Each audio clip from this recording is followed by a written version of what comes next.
माझे नाव जयद आहे. आज मी डॉक्टर बाबासाहेब आंबेडकरांचे भाषण करीन.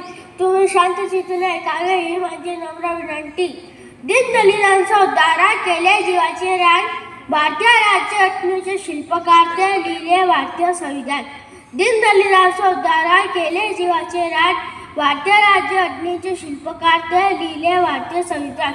केला 14 तळाचा सत्याग्रह, म्हणून स्मृतीचे केले दहन.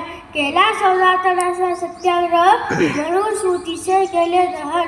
अशा या महामानवाला डॉक्टर बाबासाहेब आंबेडकरांना करतो मी नमन. भारतरत्न डॉक्टर बाबासाहेब आंबेडकरांना वंदन करून मी माझ्या भाषणाला सुरुवात करतो.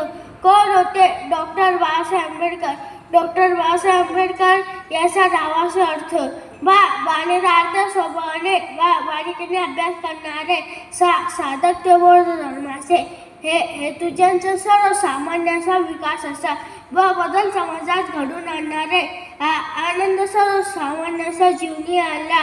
बेदर सत्याग्रह केला 14 तळाचा, डगमगले नाही संकट आल्यावर. करते समाज उन्नतीचे रचयिते भारतीय संविधानाचे असे होते डॉक्टर बाबासाहेब आंबेडकर.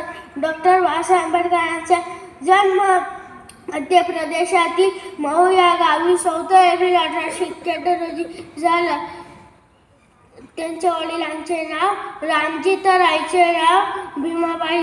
मला माणसाच्या सहवासापेक्षा पुस्तकाचा सहवास अधिक आवडतो.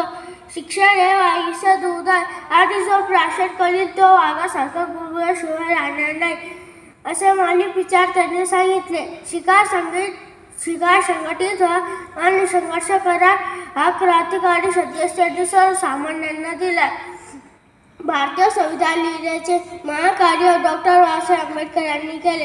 अशा या महामानवाचे 6 डिसेंबर 1956 रोजी महापरिनिर्वाण झाले. डॉक्टर बाबासाहेब आंबेडकरांचे जीवन आपल्या सर्वांसाठी खूप प्रेरणादायी आहे.